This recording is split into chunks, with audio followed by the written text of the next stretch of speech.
السلام علیکم دوستو، کیسے ہو آپ سب؟ میں ہوں عریج اور آپ ہیں اس وقت میرے یوٹیوب چینل عریج شاہ ناولز پہ، اور آف کورس میں آپ کے لیے لے کر آئی ہوں ہمارا ناول جنون یارم پہلے لے کر آئی ہوں، کیونکہ اس کے پیچھے کی وجہ یہ ہے کیونکہ آپ لوگ ویٹ کر رہے ہوں گے اوبویسلی، لیکن میرے ساتھ نا ایک گڑبڑ ہو گئی ہے، اور یار قسم سے بہت بڑی والی گڑبڑ ہو گئی ہے۔ مجھے سمجھ نہیں آ رہا کہ میں نے پی ڈی ایف کدھر رکھا ہے، اور پی ڈی ایف بیسکلی ہے کون سے والا۔ مطلب میں نے نا صبح یار میں پتہ نہیں کدھر گھوم رہی ہوں، مجھے نہیں پتہ، میرا پی ڈی ایف گم ہو گیا۔ رکو میں ڈھونڈ کر آتی ہوں، پھر میں آپ سے بات کرتی ہوں۔ پتہ نہیں میرا پی ڈی ایف کدھر ہی چلا گیا ہے۔ یہ والا ہوگا؟ نہیں، یہ والا بھی نہیں ہے، یار اتنے سارے پی ڈی ایف پڑے ہوئے ادھر۔ آئی تھنک یہ والا ہے، یا اللہ یہی والا ہے، شکر ہے ہم پہنچ جائے۔ اچھا پہلے میں یہ والی ریکارڈنگ کیوں کر رہی ہوں آپ کو مزے کی بات بتاؤں۔ اس سے پہلے میں نے ریکارڈنگ شروع کی ہے، پہلے بھی میرے ساتھ یہی والی گڑبڑ ہوئی ہے، تو میں نے کیا ہے کہ میں نے 2-3 منٹ کی ریکارڈنگ کر کے نا مجھے لگا ہے کہ یہ والا سین وہاں سے شروع نہیں ہو رہا جہاں سے کل میں نے ختم کیا تھا۔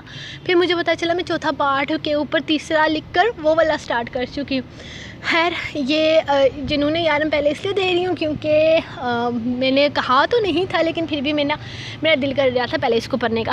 تو پہلے ہم یہ والا پڑھیں گے، اس کے بعد ہم پڑھیں گے یار ستمگر کی قسط نمبر 32۔ تو چلیے اسٹارٹ کرتے ہیں آج کے ایپیسوڈ، جو کہ ہے جنون یارم کی قسط نمبر 1 کا پارٹ نمبر 3۔ تو لیٹس اسٹارٹ۔ جنون یارم قسط نمبر 3 قسط نمبر 1 پارٹ نمبر 3، تحریر عریج شاہ۔ وہ کافی پریشانی سے کبھی ادھر تو کبھی ادھر گھوم رہی تھی۔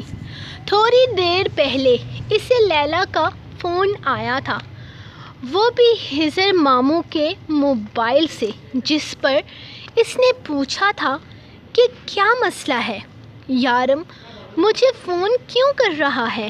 اسے تو سمجھ نہیں آیا تھا کہ یارم لیلا کو فون کیوں کر رہا تھا، لیکن جس انداز میں یارم اسے دیکھ رہا تھا وہ اچھی خاصی کنفیوز ہو گئی تھی۔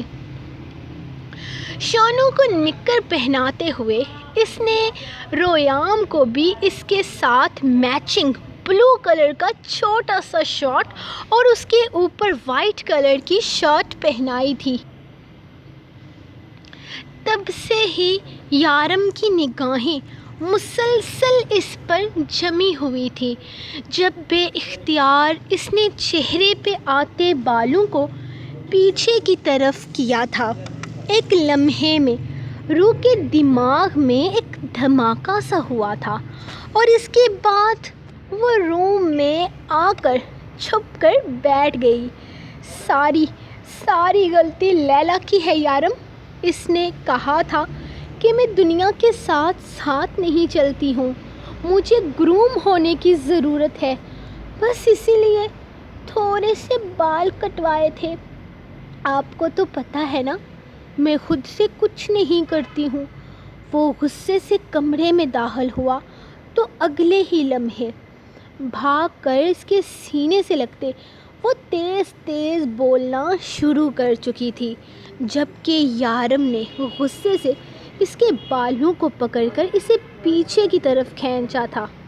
جب تک ان بالوں کی لینتھ واپس اتنی نہیں ہو جاتی تب تک میرے منہ لگنے کی ضرورت نہیں ہے۔ وہ اسے ایک جھٹکے سے خود سے دور پھینک کے اپنا موبائل چارج لگا رہا تھا، جبکہ وہ انگلیاں چٹکتی اس کے پیچھے چل رہی تھی۔ یارم اس سے ناراض ہو گیا تھا، بس اسے پاگل کرنے کے لیے یہی سوچ کافی تھی۔ یارم میں نے خود سے کچھ نہیں کیا، سب کچھ لیلا نے کیا ہے، اس کے پاس بس یہی ایک طریقہ تھا یارم کی ناراضگی دور کرنے کا کہ وہ سارا الزام لیلا پر لگا دے۔ اس نے کہہ دیا، اور تم چل پڑی بال کٹوانے کے لیے۔ کس کی اجازت سے بال کٹوائے ہیں؟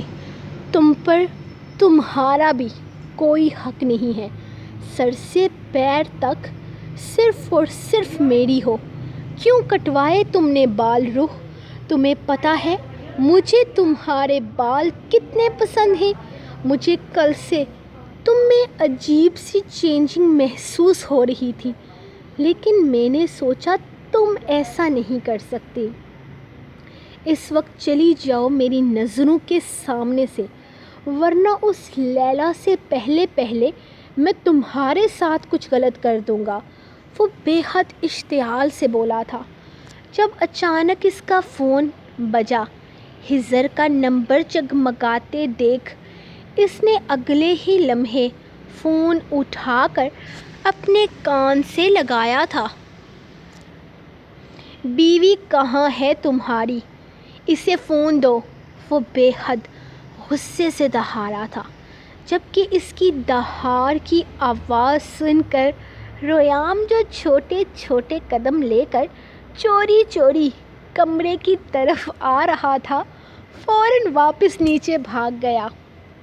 یارم، تمہیں پتہ ہے نا لیلا کا دماغ ہمیشہ خراب رہتا ہے. وہ کچھ نہ کچھ الٹا سیدھا کرتی رہتی ہے. میرے خیال میں تمہیں اسے معاف. ہزر، تمہیں سچ میں لگتا ہے کہ میں تمہاری بات مان کر اسے چھوڑ دوں گا؟ وہ اس کی بات کاٹتے ہوئے بولا تھا. نہیں، مجھے ہرگز ایسا نہیں لگتا، لیکن میں کوشش کر رہا ہوں.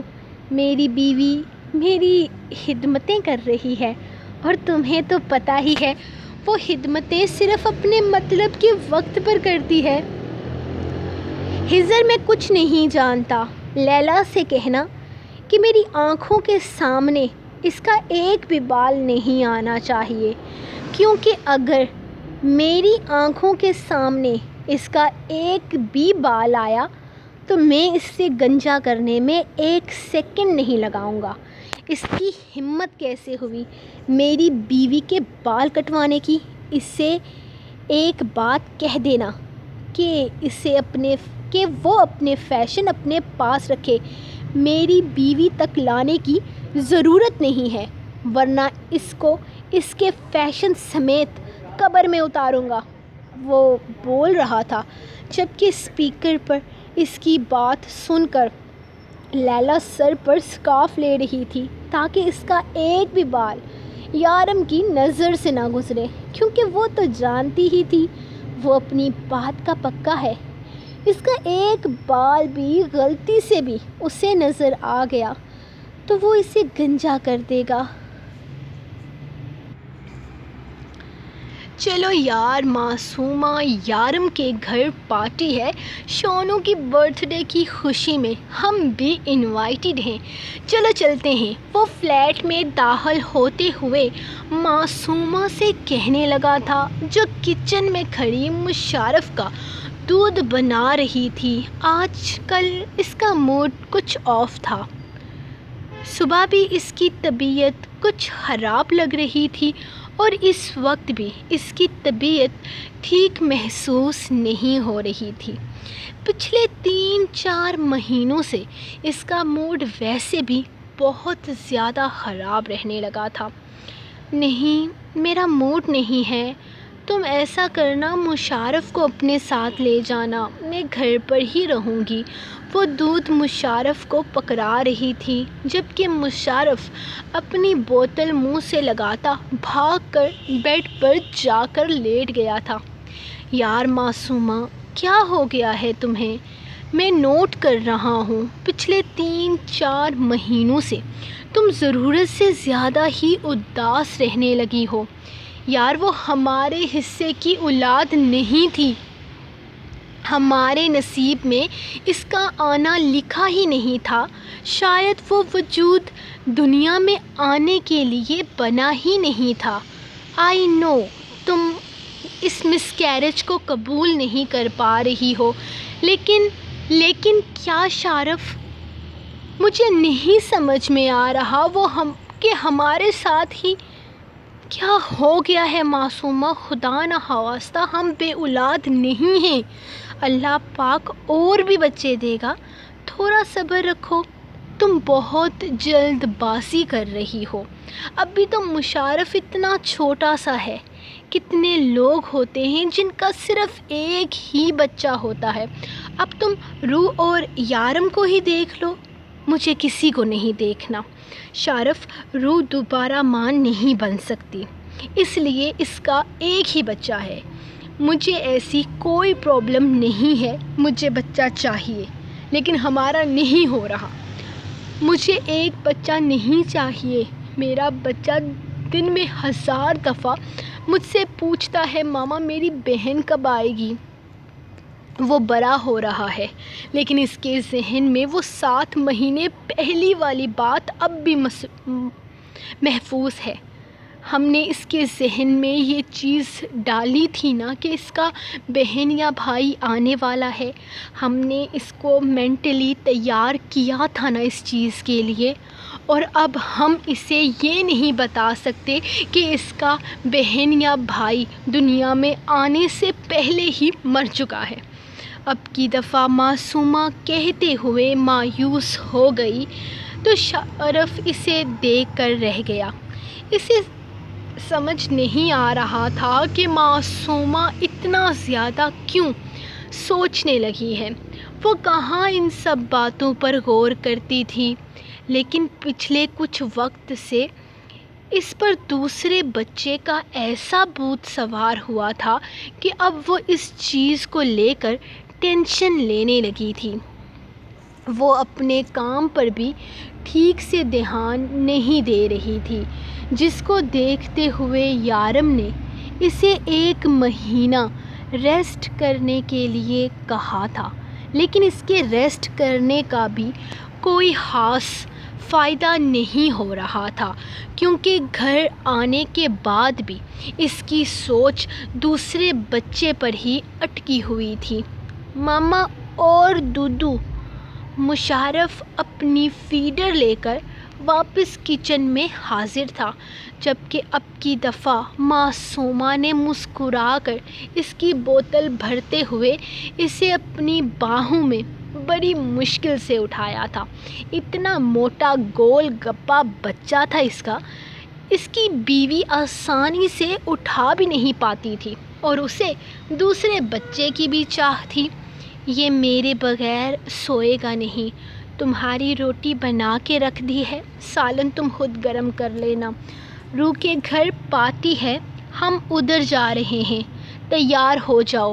اس گول گپے کو بھی سلانے کی ضرورت نہیں ہے. کیوں موٹے؟ شانو کی برتھ ڈے پارٹی پر جائے گا؟ وہ اس کے پیچھے آتے ہوئے اس کے کندھے سے لگے مشرف کو دیکھتے ہوئے بولا، جس پر اس نے زور و شور سے ہاں میں سر ہلایا تھا. جبکہ اب کی دفعہ معصومہ نے بھی انکار نہیں کیا تھا. ہاں، وہ اپنی وجہ سے اپنی فیملی کو پریشان نہیں کر سکتی تھی اور وہ جانتی تھی مشرف اس کی ذرا سی پریشانی پر رونے جیسا ہو جاتا تھا. ایک ضروری کام کے لیے آفس جا رہا ہوں.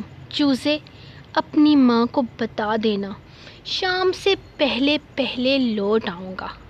وہ روم سے نکلتے ہوئے رویام کو دیکھتے ہوئے بولا تھا، جبکہ روح جو اسے منانے کی کوشش میں کچھ اچھا سا بنا رہی تھی، اس کی ناراضگی بڑی آواز پر مزید پریشان ہو گئی. یارم، آپ مجھ سے ناراض ہیں؟ وہ کچن سے نکلتی تقریباً رونے والی آواز میں بولی تھی. ارے میں کون ہوتا ہوں ناراض ہونے والا روح بیبی؟ تم تو اپنی مرضی کرنے لگی ہو. بال کٹواؤ، میک اپ کرو، بلکہ وہ کیا کرتی ہیں لڑکیاں، شارٹ سکرٹس پہنو، جو دل میں آئے کرو. کم سے کم میرے سامنے مت آؤ. وہ غیظ و غضب کی کیفیت میں باہر نکلنے کا تھا. روح بیبی، آپ نے بال کٹائے؟ روح بیبی، آپ نے بال کٹائے؟ رویام بھاگ کر آتا ناراضگی سے پوچھنے لگا تھا. رویام، وہ میں نو لویام ناجے نو بات کٹی، بابا میرے کو بھی ساتھ لے کر جاؤ۔ نو رویام ناراض ہے، نو بات کٹی، بابا مجھے بھی ساتھ لے کر جاؤ۔ وہ ناراضگی سے کہتا یارم کے ساتھ ہی باہر نکلا تھا، جبکہ شونو بھی ناراض سا لگ رہا تھا۔ لیلا کی بچی، تم گنجی ہو جاؤ، مجھے نہیں کرنے تمہاری طرح فیشن۔ میرا شونو مجھ سے ناراض ہو گیا، ہائے میرا بچہ مجھ سے ناراض ہو گیا، میرے یارم، اللہ جی میرے بال واپس جوڑ دیں، غلطی ہو گئی مجھ سے، آئندہ کبھی نہیں کروں گی۔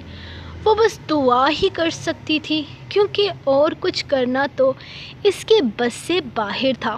وہ چاکلیٹ کیک بنا رہی تھی، سو اسی کی طرف متوجہ ہو گئی، باقی تو ساری چیزیں باہر سے ہی آنی تھی، کیونکہ یارم کا آرڈر تھا کہ وہ کچن میں کم سے کم وقت گزارے گی، اور ویسے بھی وہ صرف روزمرہ کا کھانا بنانے کی اجازت اسے دے دیتا تھا، یہی بڑی بات تھی، ورنہ یارم کا بس چلتا تو اسے بستر سے بھی نہ اٹھنے دیتا۔ رویام یارم کی گود میں بیٹھا اسٹیئرنگ گھمائے جا رہا تھا، جبکہ آنکھوں پر چھوٹا سا کالا چشمہ تھا جو اسے بہت زیادہ جاذب نظر بنا رہا تھا۔ بابا ہم ماما سے بات نہیں کریں گے، پتے پتے ناراض۔ بابا ہم ماما سے بات نہیں کریں گے، پکے پکے ناراض۔ وہ زور سے گاڑی کا اسٹیئرنگ گھماتا غصے سے بولا تھا، اوئے چوزے، خبردار جو میری بیوی کو تنگ کیا، اس سے ناراض ہونے کا حق صرف میں رکھتا ہوں۔ تیری ماں تیری تو موجیں ہیں، اس سے لاڈ لیتا ہے پھر بھی نخرے کرتا ہے۔ تیرا کوئی نقصان نہیں کیا ہے اس نے، میرا کیا ہے، تو اس سے ناراض نہیں ہو سکتا۔ وہ اسے آنکھیں دکھاتے ہوئے بولا تو رویام نے ذرا سوچنے کی ایکٹنگ کی تھی۔ مطلب میں روند ناراض ہو گیا، مطلب میں روند ناراض ہو گیا، اور نہیں تو میری نقل کرنے سے فرصت ملے تو پتہ چلے نا کیا کرنا ہے اور کیا نہیں کرنا۔ وہ جیسے اس کی چوری پکڑ کر بولا تھا۔ ہاں حقیقت تو یہی تھی کہ یارم اس سے ناراض تھا، اس لیے وہ بھی ناراض ہو گیا تھا۔ وجہ تو اس کو پتہ بھی نہیں تھی۔ اب بال کٹانے سے کیا ہوتا ہے یہ رویام کو کیا پتہ۔ میں شولی بولوں گا، کسی طرح دا، بس رویام ماما لاجی، میں سوری بولوں گا، کسی کروں گا، اور بس رویام ماما راضی۔ وہ فوراً ہی قصہ تمام کرنے کا سوچ چکا تھا، جبکہ یارم جو کب سے بند گاڑی میں بیٹھا کسی کا انتظار کر رہا تھا، اس کے اسٹیئرنگ گھمانے پر باہر کی طرف دیکھنے لگا، جبکہ رویام زور و شور سے گاڑی چلانے میں مصروف تھا۔ یہ الگ بات تھی کہ ان کی گاڑی جا کہیں نہیں رہی تھی۔ سامنے ایک کالی گاڑی سے نکلتے آدمی نے بھاگتے ہوئے اس کی طرف دوڑ لگائی تھی، جبکہ وہ رویام کو گاڑی کے اندر بٹھا کر چابی نکالتا باہر نکل گیا تھا۔ یارم اس کے پاس پہنچا تھا، جبکہ وہ کبھی روتے ہوئے اس کی منتیں کرتا، اس سے اپنی بات سمجھا رہا تھا۔ وہ اس کا دوست کسی زمانے میں نہیں رہا تھا، کسی ٹائم وہ اس کا ایک بہت بڑا حریف تھا۔ یارم نے اسے بہت سمجھایا تھا کہ وہ اپنے کاموں سے توبہ کر لے، لیکن نہیں، اس نے ہمیشہ پیسے کے پیچھے بھاگنا ضروری سمجھا تھا۔ لیکن آج اس کے اپنے ہی دوست اسے دھوکہ دے چکے تھے، وہی اسے مارنے کی کوشش کر رہے تھے، جبکہ اس کے پاس ایسا بہت کچھ تھا جو ان لوگوں کو عبرت کا نشان بنا سکتا تھا۔ اس نے یارم کو کچھ USB ڈرائیوز اور فائلز دی تھی جس میں ان لوگوں کے خلاف بہت سارے ثبوت تھے۔ ٹھیک ہے امجد، اب تم جاؤ، جہاں چھپ سکتے ہو چھپ جاؤ، تمہاری حفاظت میری ذمہ داری نہیں ہے، لیکن اس کیس سے جو بے گناہ لوگ جڑے ہیں ان سب کو میں بچاؤں گا، بے شک وہ تمہارے عزیز ہی کیوں نہ ہو۔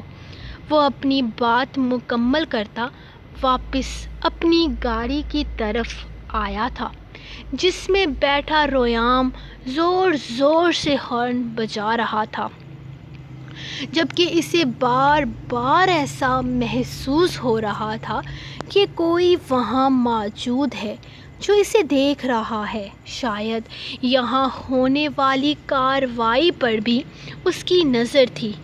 یارم اپنی گاڑی کی طرف آتا اس وجود کو پوری طرح سے نظر انداز کر رہا تھا، کیونکہ اسے کسی سے بھی کوئی مطلب نہیں تھا، جب اچانک ایک دھماکہ ہوا تھا۔ یارم نے پلٹ کر دیکھا، کافی فاصلے پر وہ گاڑی آگ کی لپیٹ میں آ چکی تھی۔ اس گاڑی کا ریزہ ریزہ بکھر چکا تھا۔ یارم نے اپنے قدموں میں ذرا سی تیزی لاتے ہوئے رخ اپنی گاڑی کی طرف کیا تھا، کیونکہ گاڑی میں بیٹھا ریام اچانک ہونے والے دھماکے پر یقیناً گھبرا گیا تھا۔ بابا تھا۔ اس نے گاڑی کا دروازہ کھولا تو وہ دونوں آنکھیں پوری طرح سے کھولے کالے گوگلز کو اپنے ہاتھوں میں پکڑے اسے جیسے سچویشن سمجھانے کی کوشش کر رہا تھا۔ اس نے آہستہ سے ریام کو اٹھا کر اپنے سینے میں بھیجا تھا۔